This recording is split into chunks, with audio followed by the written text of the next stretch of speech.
আসসালামু আলাইকুম ভাই সাহেব। দেখেন, এনার নাম আব্দুল সালাম। এনার সাথে আমার 8 বছরের পরিচিত। আমরা বাহরাইন প্রবাসী। আমার নাম আবু হাসান, এনার নাম আব্দুল সালাম। ইনি দেশে গেছিল। মুরব্বী, তুমি দেশে গেছিলে কয় বছর পরে? 9 বছর পরে। দেখেন, ইনি 9 বছর পরে দেশে গেছে। এটাই আমাদের প্রবাস ভাই। ইনি 9 বছর পরে দেশে গেছে। দেশে যে তোমার মেয়ে, তোমার ছেলে তোমার সাথে কিরম ব্যবহার করছে? খারাপ আচরণ করেছে। তাহলে দেখেন ভাই, এই ব্যক্তি, তার বয়স তো দেখতেছেন, তার বয়সের কি অবস্থা। এ দেশে গেছে, দেশে যাওয়ার পরে তার ওয়াইফ তার সাথে খারাপ ব্যবহার করছে, তার ছেলে খারাপ ব্যবহার করছে, তার মেয়ে খারাপ ব্যবহার করছে। এই জন্য আমি প্রবাসীর ভাইদের বলি যে ভাই, আপনারা যাই করেন এরকম ভুল কাজ করেন না। আমি এর সাথে 8 বছর আমার সম্পর্ক। এর বাড়ি কুষ্টিয়া জেলা, আমার বাড়ি রাজবাড়ী জেলায়।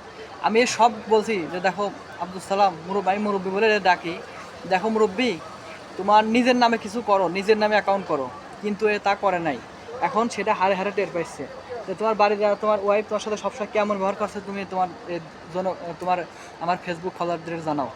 না, আমার সাথে খারাপ ব্যবহার করেছে, খারাপ আচরণ। আমার টাকা দিতে চাইনি, ওই ধরো খারাপ আচরণ করেছে।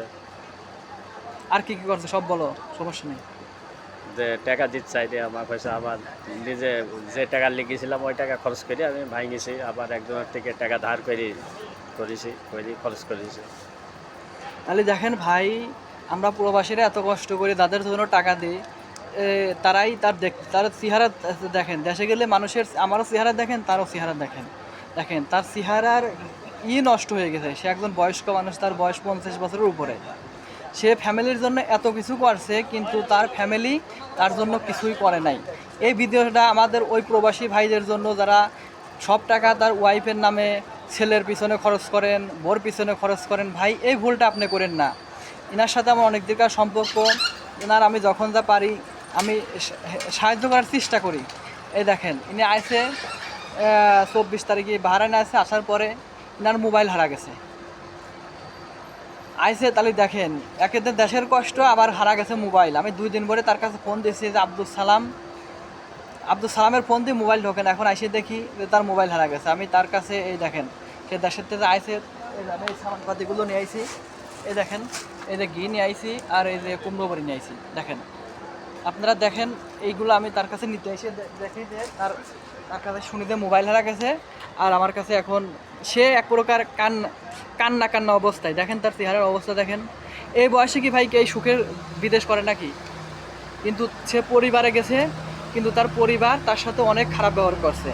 এই বাহরাইন আপনারা অনেকেই চেনেন, আবার অনেকেই চেনেন না, এটা সৌদি আরবের পাশের রাষ্ট্র। তা আমি সবাইকে বলি ভাই, আপনারা এই ভুলটা করেন না। আমার ভিডিওটা যদি ভালো লাগে শেয়ার করেন, ফলো করেন, অন্যরা দেখার সুযোগ করে দিয়েন। যারা প্রবাসে আছেন 8 বছর 10 বছর, ওয়াইফের নামে টাকা দেন, নিজের নামে কিছু করেন না, আমার ভিডিও তাদের জন্য। যদি ভালো লাগে ভিডিওটা শেয়ার করেন। দেখেন ভাই, তার চেহারার অবস্থা দেখেন। আমারও 8 বছর চলে। আমিও অনেক সময় তার বলছি, সে ভাবছে মনে হয় আমার বাড়ি গেলে সব ঠিক হয়ে যাবে, কিন্তু দেখেন সব উলট হয়ে গেছে। আমি তার ওয়াইফের সাথে অনেক কথা বলছি। দেখেন যে ভাবি, সে বয়স্ক মানুষ, এই বয়সে বিদেশ করতেছে, তার সাথে খারাপ ব্যবহার করেন না। আমার কাছে না, সমস্যা নেই, আমি খারাপ ব্যবহার করবো না। এখন সে এসে বলতেছে তার সাথে অনেক খারাপ ব্যবহার করেছে। দেখেন তার চেহারা দেখেন, দেখেছেন? মানে চেহারা আমার আইসে তো আমার নিজেরই খারাপ লাগতেছে। যে ভাই, আপনারা এই জন্যই ভিডিওটা করা, যে আপনারা দেখবেন, অন্যরা দেখার সুযোগ করে দেবেন, যাতে এর মতো ভুল অন্য কোনো প্রবাসী না করে। না, যে ভালো থাকেন। আসসালামু আলাইকুম রহমতুল্লাহি ওয়া বারাকাতুহু।